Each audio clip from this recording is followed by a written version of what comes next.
All right, everyone. So before we start, right, did you guys have created your credentials in Appian community and got your access environment? Yeah, yes, Ravi. Vinay, can you come again? I couldn't hear you.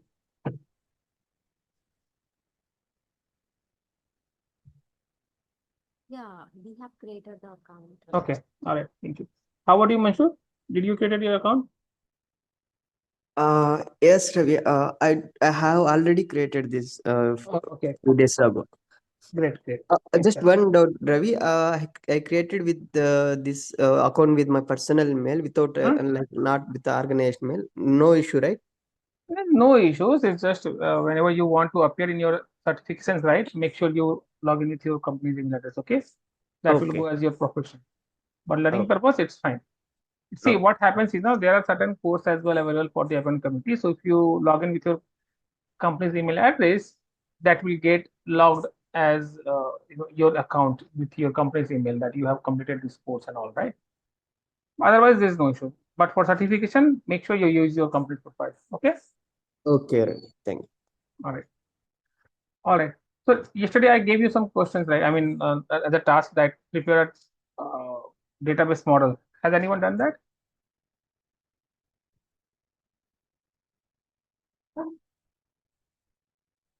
Did you Sorry, no, only? Ravi. Okay. All right. Okay, that's fine. I mean, we will be using that in some in couple of days, but we just wanted to kickstart with the Appian. The basic thing that is required is called variables. How the variables are defined in Appian and how we work with the variables, how it works. We'll see all those things. All right. So let me quickly share my screen.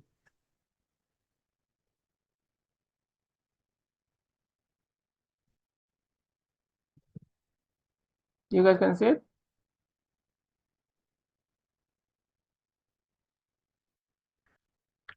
All right. Yes. Right. So see, I mean, we have created this application package, so what we will do, we will try to keep this specific to the application.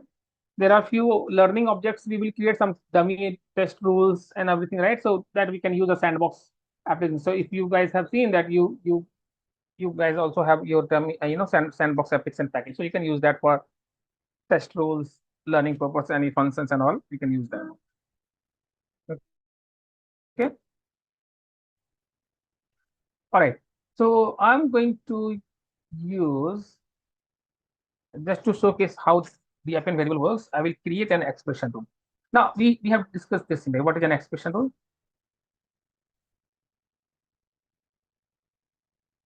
Like it is a writing a query in. Right. So this will help you to this will help you to write some queries, do some calculation, organize the data, maybe filter out some data. I mean, kind of supportive rule which help you to work with your data. Okay, to understand how it works, right? So everything will can be done in as a expression rule. It can be called as a calculator with everything, all kind of calculations, and then apart from the calculation, it also can do some text thing, filtering thing, query thing, everything. Right. So I'm going to create a new rule here. Just giving the test rule name because I already have some rules here with the name of 678. So I just use some rules name, dummy name. You can have it. Click on create.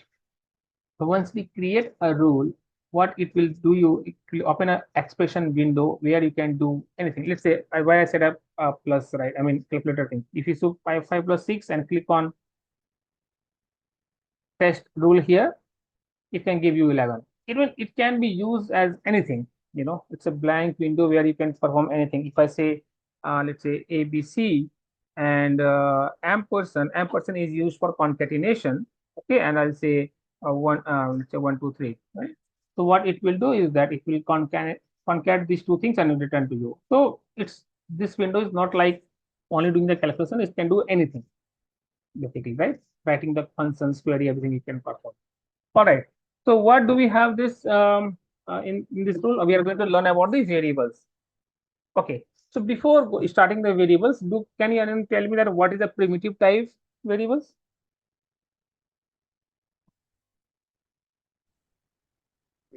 Primitive mean like basic data types like integer, text, Right, boolean. right.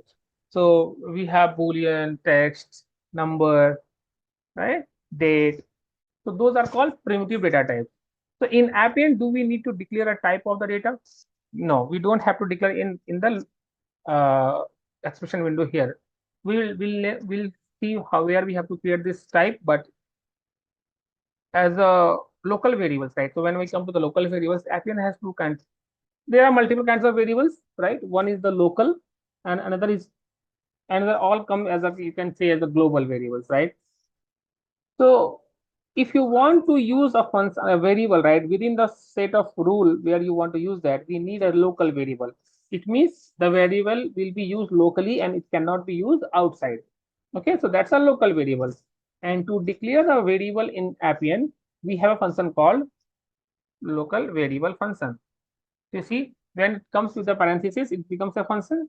So if you want to declare any variable, we need to declare this function called abang local variables. Okay. Now inside this, to declare a variable, we have a prefix. So we need to use a prefix called local because we are going to declare a variables as a local variables. So we have to define as local bang.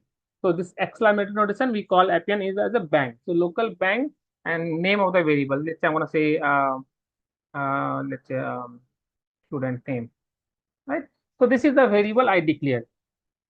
So right now what I did, I just use the local variable function, and inside that we are declaring local variable called student name, right? Now if I go and assign a name here, right? So now this is called initialization.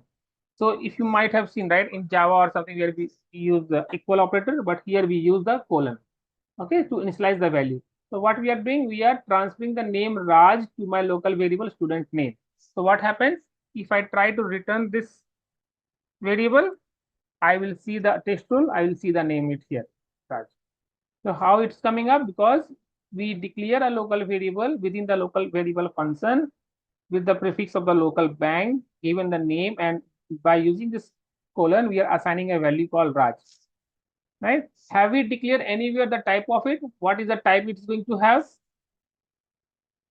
No. That it's a text or number integer or whatever, right? We didn't mention that, right? But you see here it says it's a text. So internally, Appian is understanding what kind of value you are assigning to the variable. It will give the format accordingly, right? Now, can anyone tell me how do I declare a variable called age and assign the age to that?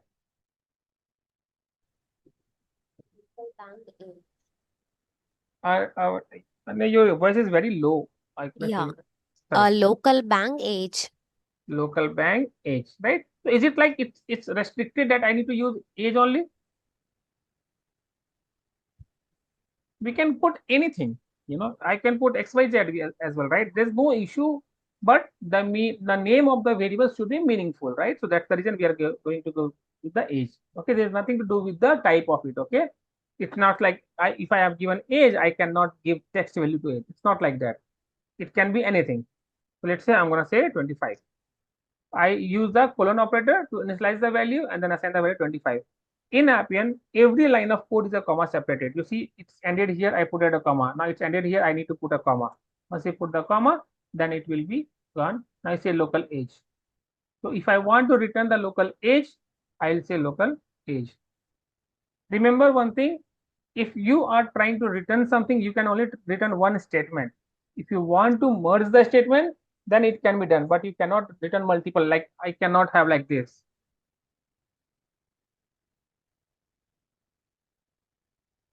Right? So I try to do like this, you see, it says error because it says local student, I cannot understand.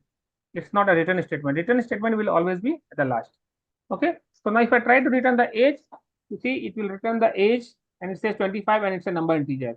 I haven't mentioned anywhere that this is a number type. Is that clear? Any question in declaring the variables? Yeah, how do we return the both the variables? Yeah, you tell me. How to return the both the variables? Like Right. That's what I'm asking. You think and tell me. What do you think? How do we do that? Do we need to put in braces and Yeah. So let's see if I'm something gonna like put that? in the braces. Now when I put in the braces, what happened? This becomes one statement, right? Yeah. Because this combine this in one set. So if I like try to return this, I'll get this, right? Okay. So remember, return always return one set means one line of statement. When I say one line of statement, it's a kind of, it should not be multiple things, right? If you want to merge, you need to put it in one bracket, right? Now you tell me, if I want to return my output, I want, expectation is that Raj age is 25. This is my expectation. How do I do that?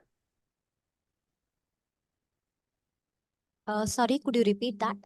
I want my output as Raj age is 25. Okay. Uh, Local bank student name, Local bank student name, ampersand, ampersand, sorry, ampersand. um, Oops, what happening? maybe Yeah, ampersand in double quotes, we have to write age is this, okay, and then and plus name and ampersand ampersand local followed by bank. local bank age. Now this become one statement. Why? Because we are concatenating with the ampersand symbol, right? If I try to return this, I'll get this Raj age is 25. But okay. Okay. So is it like we need concat? We have this one operator. We also have something called concat function. So if I try to do the same thing, I can use concat function, and we can say local bank student name, comma, right? We can copy this, comma, local bank age. So if I use this also, we get the same output. Okay. So either you use concat function or you can simply use ampersand symbol. I prefer use simple ampersand because it feels easy for me. Okay. So without concatenation, if we want to print the local variables which we created, we have to use the braces only Right. always. Right. You need to combine in one box, right? Because Okay. returns, it can return only one set. Either you Okay. return single value, single text, or multiple value. You have to put in a bracket. Okay. Okay. Okay. Got it. Is that clear now? What's a local variable? How do we declare local variable, and how do we assign the values to it? Yes, Ravi. Okay. All right. Now it says local variable, right? It means it's local to the function where it has been declared. Let me give you another example.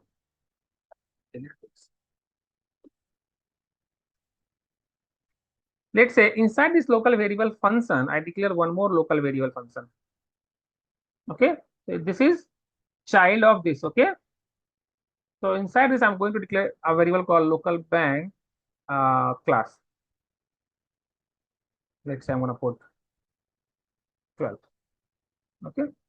Now, if I want to use that local student name and local age inside this local variable, see, this is the one box, this is the whole, this is the top one, right? And inside that we declare one local variable here. I want to return that Raj age is 25, he is in class 12, right? How do we do that?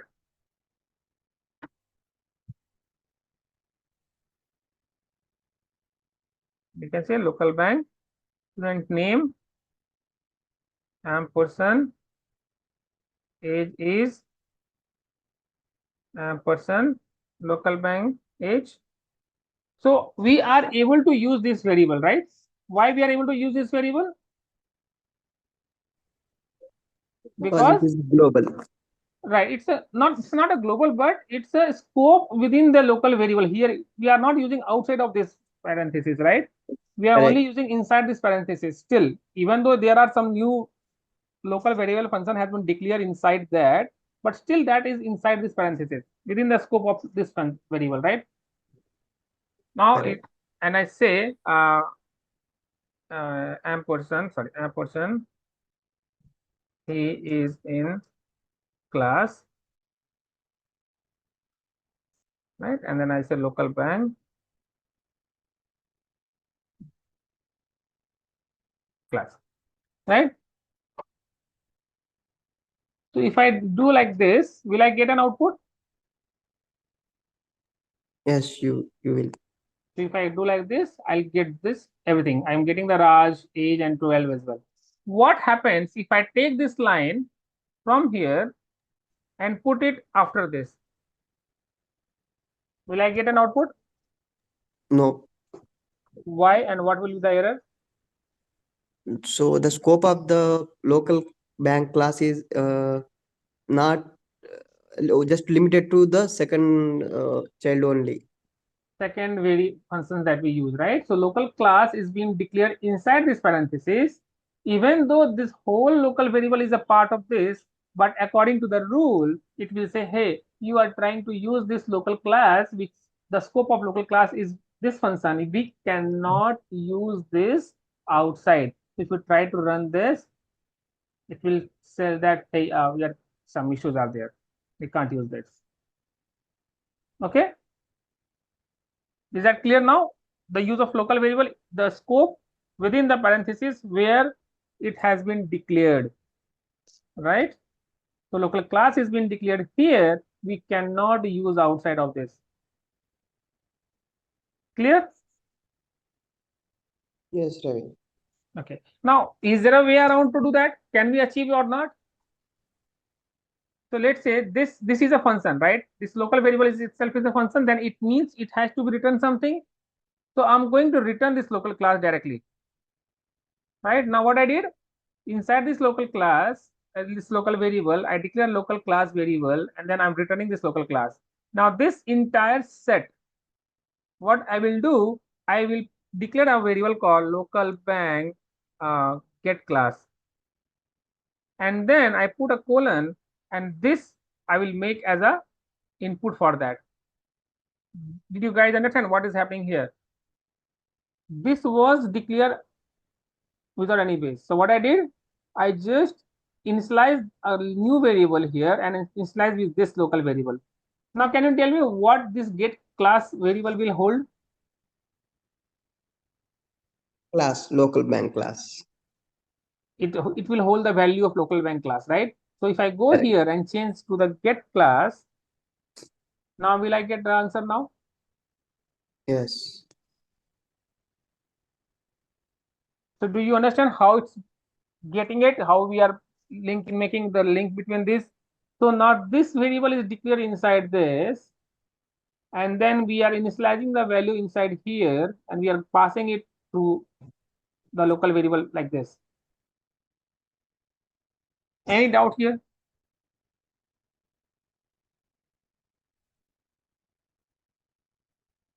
Do you understand the scope of local variable, where it can be used or not? Yes. Everyone?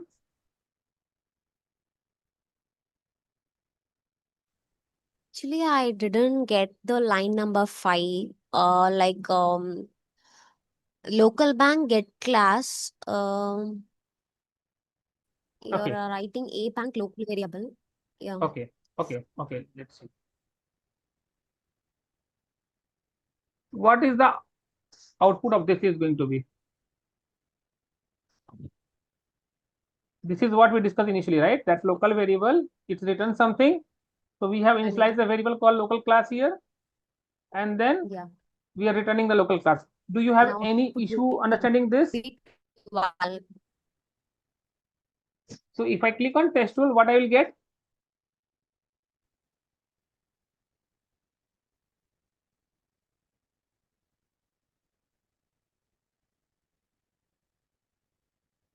Hello, I'm audible? I can't hear your voice. Yeah, you're audible now. So I was asking, what is the output of this code? 12. 12. 12, right? So this Yeah. set of code is returning 12 to you. Okay. Okay. Now what we are doing it here? This set of code is returning 12, right? Can you hear me?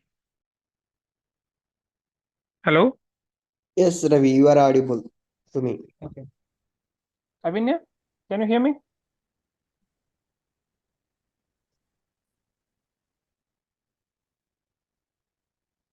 Hello. Your voice is audible. Okay, thank you. So now you understand, right? This is the what is the output of this line of code? Okay, 12. 12. And what we are doing? We are initializing. So here we are initializing directly, but here we are Okay, initializing through a set of code, okay. right? And we are initializing the 12. Is that clear now? Yeah, got it. Okay, yeah. So that is what the local variable scope is. You can still take the value out of it. You just have to make sure that it's returned something, right? If it returns something, then you can do it. But still, this local class is only accessible inside this local variable. It cannot be accessible outside. We are returning this, and this is returning as a function. The 12 is going out as a function output, right? Cool. Okay. So is this all that we have local variables? Now we can also perform many other things in the local variables, right?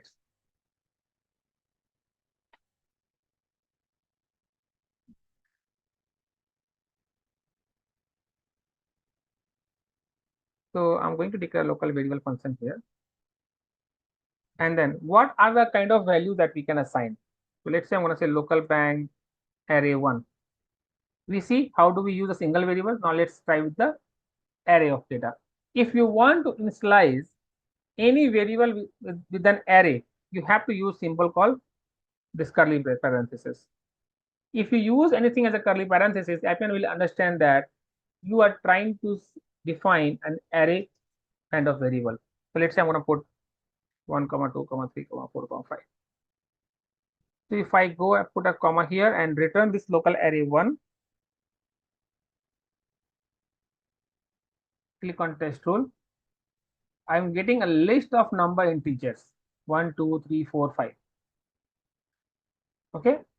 So Appian understood that you have declared a local variable which is a type of an array. That's why it says list of number integer and it has 5 items. You are getting all those 5 items here as an arrow.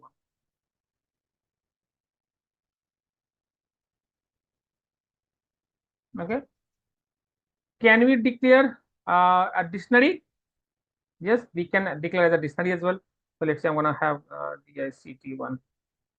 So to declare the dictionary as well, we need to declare this parenthesis, and then let's say I want, what is the dictionary by the way? Key value pairs. Key value pairs, right? Let's say I'm going to have name, comma, and then say Raj, age, comma, I'll say 25, right? And if I want to return, I can put a comma here and say local bank dictionary 1. If I click on test rule, it will give me a dictionary because it's a key value pair. Can we declare a list of dictionaries? Yes. So let's say I'm going to declare a dictionary 2. I will copy this code. I'll put a curly braces again and then paste it like this. So let me format this and it will be in one line. Yeah. Now what I'm going to do? Paste like this. I'm going to say Raj, Suraj, Mohan.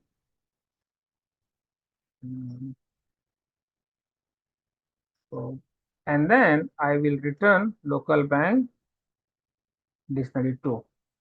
So if I click on test rule now, I will get list of dictionaries having 3 items. Okay. So we do not have to declare the type of the variable. Okay. Local variable will always be get understandable by the system. Okay, hey, you are trying to use this kind of value.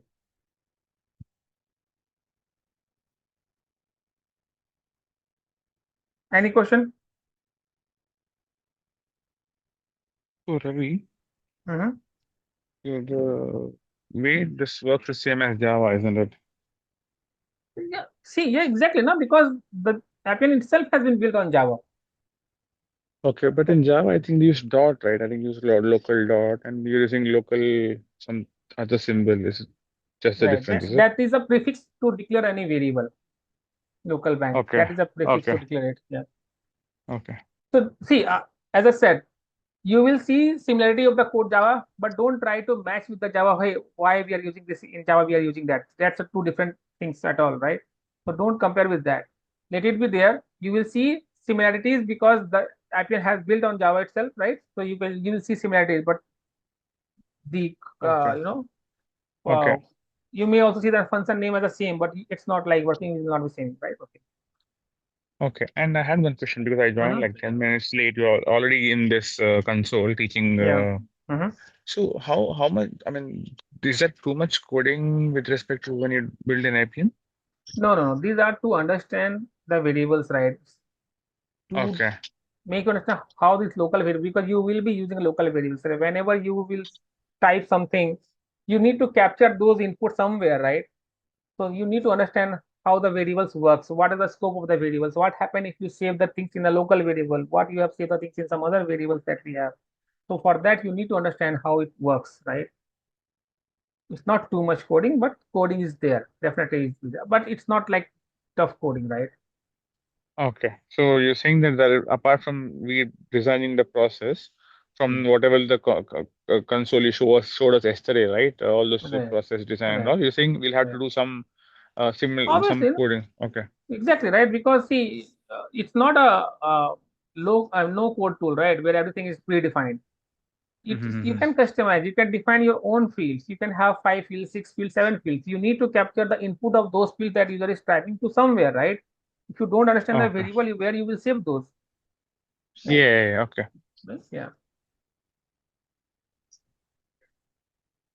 All right.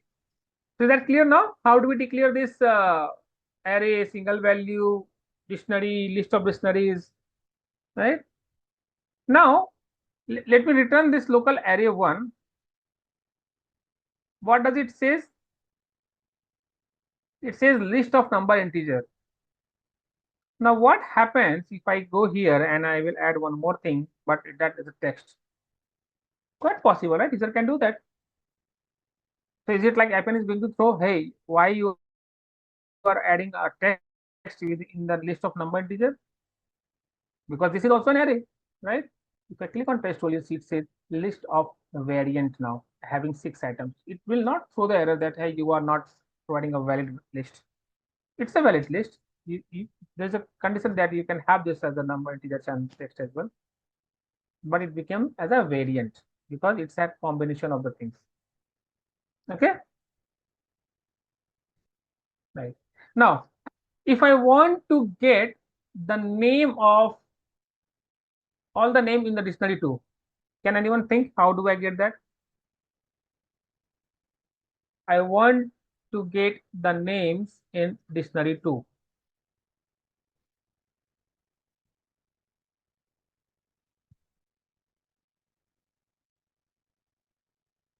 Maybe using dot operator local bank dictionary to Right. Dot name, right?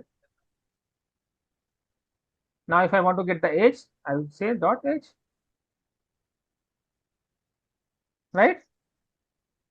yes. But do we have a function for this in Appian? We do have a function for this in Appian. So that function called index function, and this is very useful functions that you will be using a lot in your codings. So index functions require 3 things. The index function, inside the index function, you will require 3 things, right? This is the index function. It requires 3 things. So first thing is the list of array. What is my list of array or dictionary? Local bank dictionary 2. Now, what you want from this? I want name. What is your default parameter? Null. If nothing matches, return me null. If I run this code, I will get the same output by just like we were using the dot. So using dot is okay if you are sure that your dictionary is going to have some values. If your dictionary will not have some value, sometimes Appian throws an error message, hey, you are trying to use the dot name, but my list itself is null. I don't understand what is the dot name because your dictionary is blank. Right? If this is my case, if this is my case, do Appian will understand that this dictionary is holding name somewhere?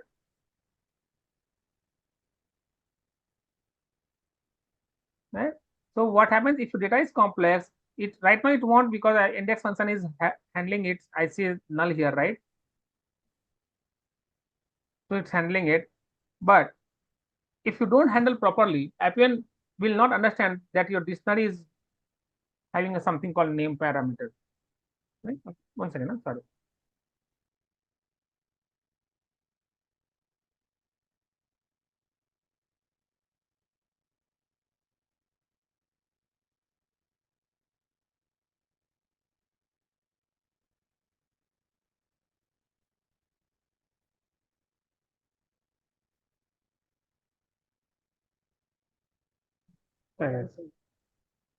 Is that clear now? How we use the index function?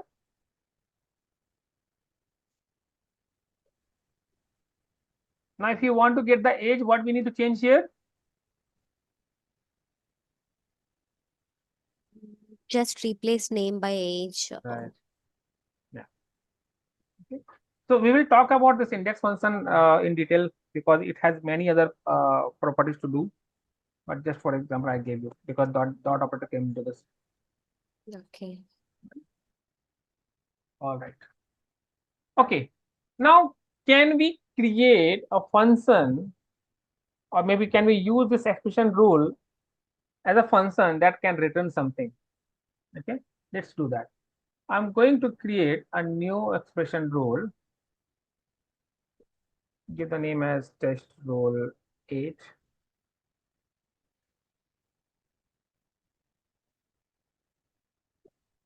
Add two numbers. So now we are moving from local variable to other variables. Okay. All right. Now let's say this expression rule is going to add two numbers. I will say 8 plus 9. Okay. 8 plus 9. If I click on test rule, I will get 17. So this is fine. Now this rule, whoever is going to use this rule, what they are going to get? Output as a 17. Now I am going to create another rule here. Get, I think that already there, but let's say I'm going to say test rule 9. So name could be anything. Okay. Don't go with the name. Test rule. Now here, now this rule we have already created and saved. This rule is now available to the system. Okay, what I'm going to do is that I'm going to call that rule inside my this rule. So to call any rule that you have built as a developer, or it's being developed by any other developer, we need to use a prefix called rule bank. When you type rule bank, Appian will now start looking for the rules that you have created, and this is the name of the rule that I have created, rule 8. I call this rule. So whenever I call any rule, that will become as a parenthesis because that becomes as a function now. Can anyone think what if I click on test rule, what I'll get here?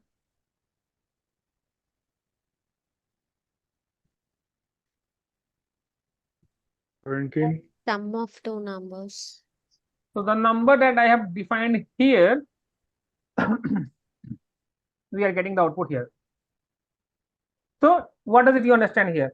We can also take the output of any other expressions and we can use somewhere else.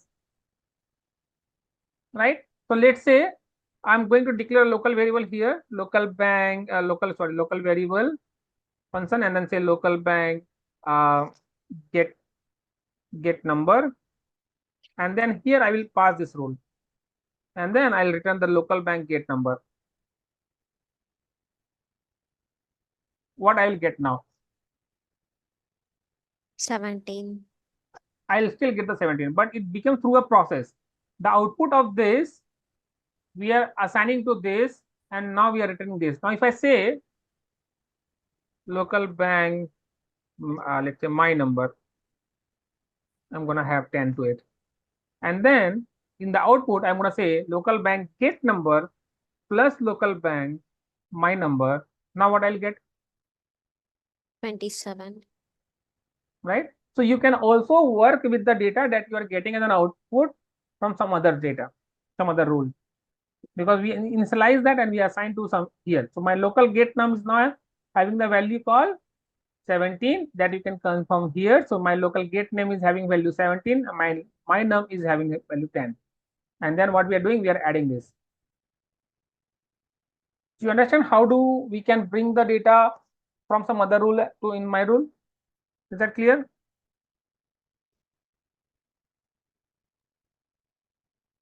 So Yeah. whenever a person is going to use this rule, what they will get?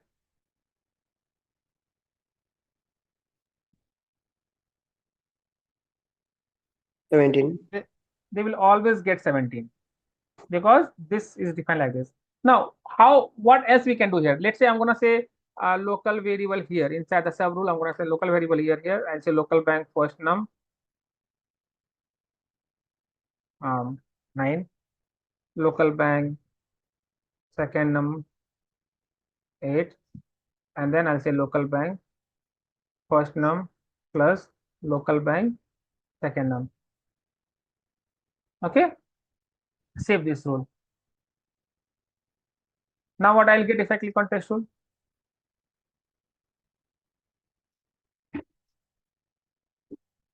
I'll still get the same result, right?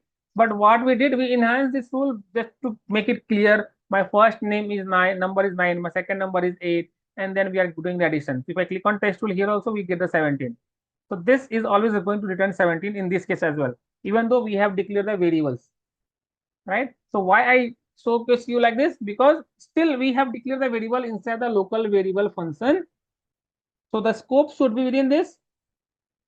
But then how do we are getting the output to my parent rule? Because this scope is returning something as a result of addition, right? Is that clear? Any doubt here?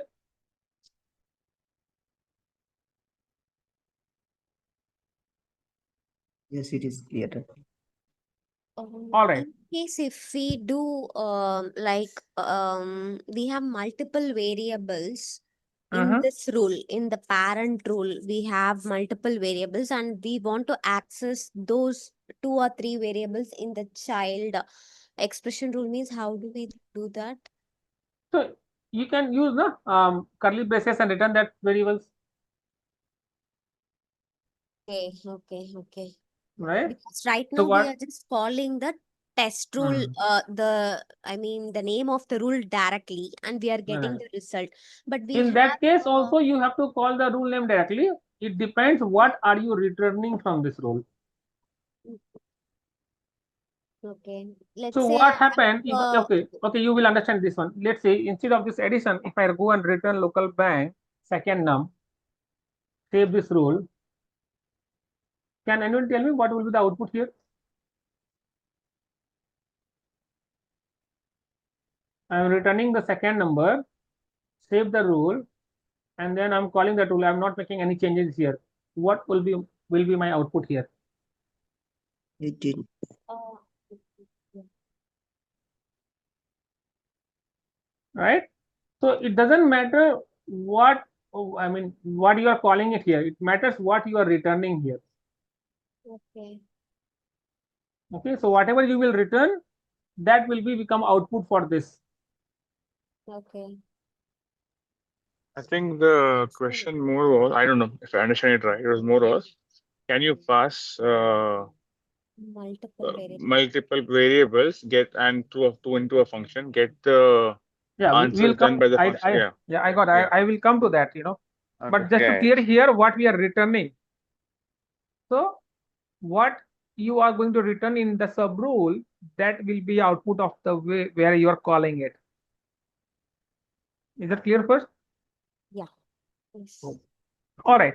Now you tell me, if this rule is being designed to return the addition of the two numbers, so is a good practice to return always 17? What if I need an output 18? I have to create another rule for that? Right? So likewise, how many rules you will create? You never know what number user is going to put. So we have to make it in a way, it's a dynamic in such a way that whatever number I will assign to this, it should return me the result of those numbers. Then another type of variables comes into the picture called rule input. Okay. Now the rule input, in any expression rule, you will see there is another icon here, small arrow icon. Just click on that. It will open the rule input window. You go here and declare a variable. I'll say number, let's say number X. Now in the rule input, we will have to define the type of it. So number X, I'm going to have as number integer. I'm going to declare one more rule input called num Y, and this is going to be number integer as well. Now what I did, I have declared two rule inputs to this rule input, num X and num Y, and then I will get rid of all this code, because for the rule input we don't need a local variable. We can get rid of this code. I can simply say Ri. Why Ri? Because rule input, the short form is the Ri, is going to be the prefix to call the rule input that you have created. As soon as I said Ri bang, that exclamatory notification, it says, hey, you have two. Which one you want to use? I want to use X, then plus Ri bang Y.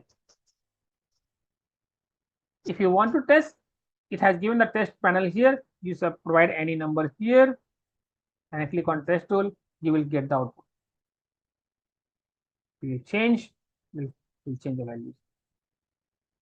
So this test doesn't have to do anything with the code or with the place where you're calling. This is just for your testing purpose.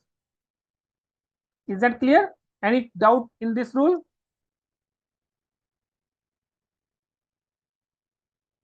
What is the rule input and what is the Ri bang and what we're doing it here? Any doubt here? Yeah, no. Right. So I'm going to save this rule now. Now, once I save this rule, what changes it will happen where it is being called? It is being called under rule 9. So if you go and click inside because the name was same, right? The name is still same. We haven't made any changes there. Now, if you click inside the parenthesis, then you will say, it says, hey, I have two inputs now. The same rule input name that we have declared there, it's displaying it here. Right? Now, what we say, I will say num X. I will, let's say I'm going to provide some value called 25, comma, num Y. I will say 15. Now, what is going to my output if I don't change anything else?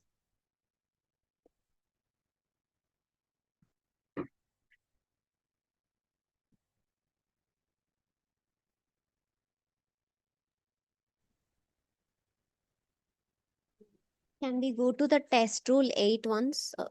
I just want to check Yeah. the code. So here we are just adding. Yeah, we will go to test rule 9 now. So you are passing these two variables. So 40, we will get num as 40, 40 plus 10, 50. Right? You see the get num is having value called Okay. 40 and the my name is 10. So we are adding in the last, we are getting. So now this rule become dynamic. Whatever number I will pass to it, I will get my result according to it, right? It's not hard coded now. Okay. So what do we use? We use rule input for that. Clear? Yeah, yes.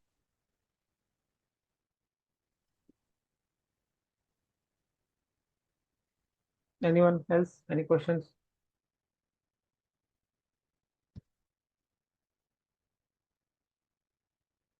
Can you go to test rule 8 once?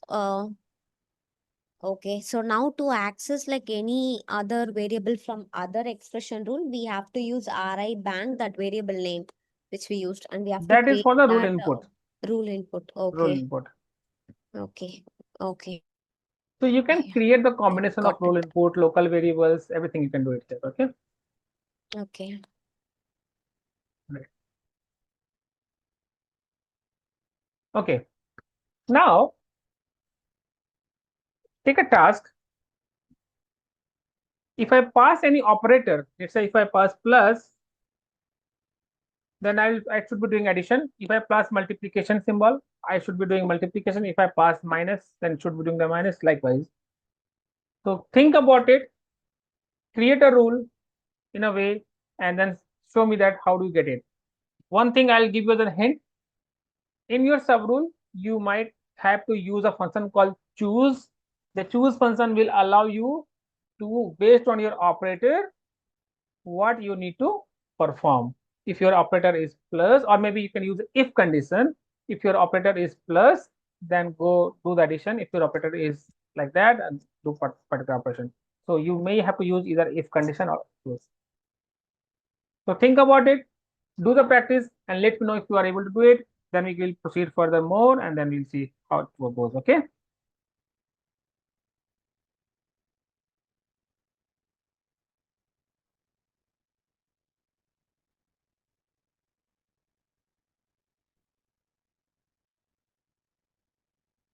Any more questions?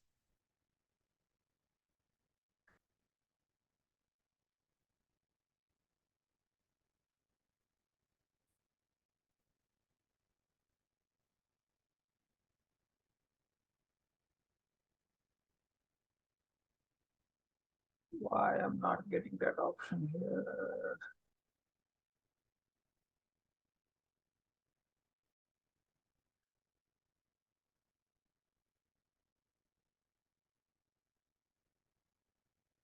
Any questions, guys?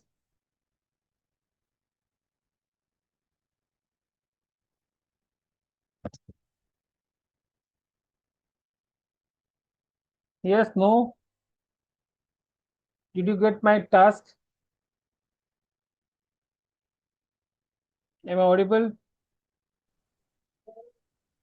Yeah, Harsha, could you repeat your question again? I didn't get So right now we are doing addition, right? right. So I would like to have another parameter in my subrule which can define what I need to do. If I pass plus, I should get the result of plus. If I pass multiplication symbol, then I should get multiplication like that. Or maybe you can use any other concept also. So, but whatever I want, Okay. I should get the result according to that. That's what my question. Okay. We have to pass the operator to the another expression rule, and Right, upon that it should perform that operator. right, right. Okay.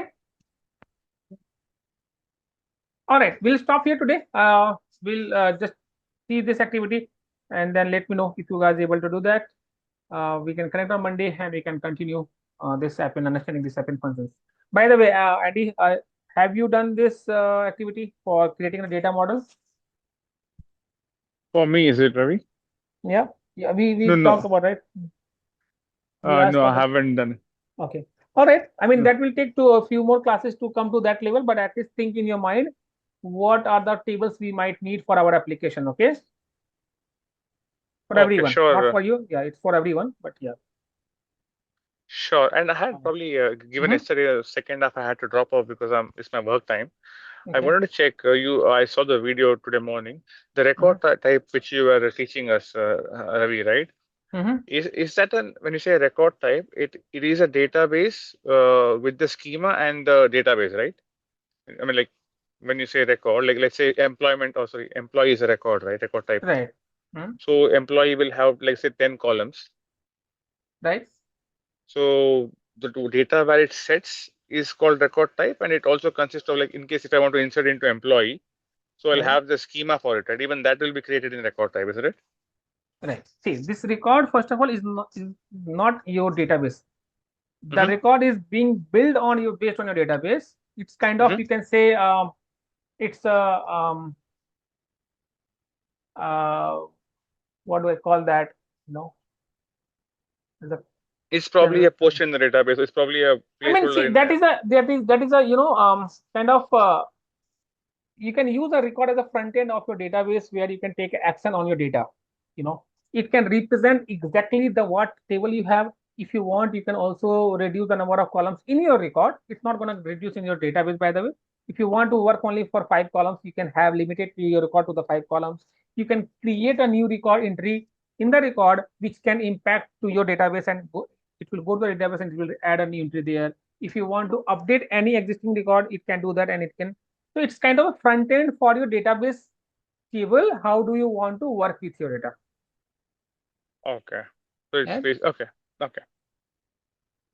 Apart from that, it can do many other things as well. You can combine, it can be a concept of view in the record. You can do that. You might have heard I'm talking about the relationships, right? So you can join two different records and work with the multiple data as a view of representation, and then all those things. Yeah.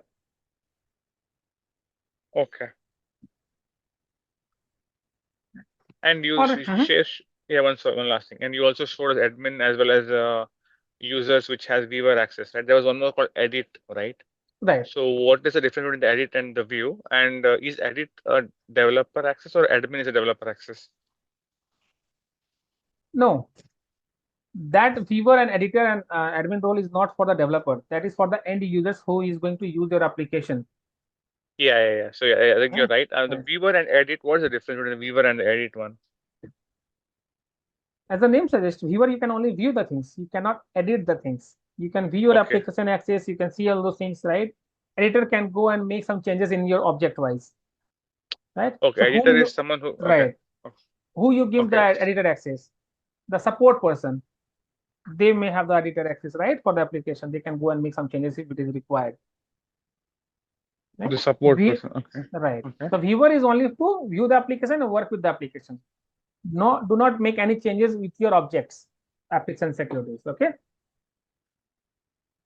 Okay, let's say if I'm a user, like I'm an internal bank employee Mm-hmm. who do customer onboarding, right?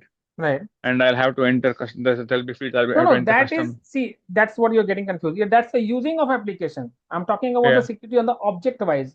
If you see, right, first name, there's no space in the first name as a user. Can I give you the access that you go and modify the code, open the object and say, put a space there? Okay, that is editor. That's editor, right? Because you cannot do that. As a user, you should not be opening the code and checking that, right? Yeah. Okay. So support Okay, user yeah. will be the Okay, the support user will get editable. The user who probably will do the changes on the application on the UI will get Right. user. Okay. Okay, sure. Thanks so much, Ravi. All right, guys. We can do the practice, see if you can achieve that as a calculator, basic calculator you can create or not, and then we can connect and we can solve that. Okay. All right, guys. Thank you.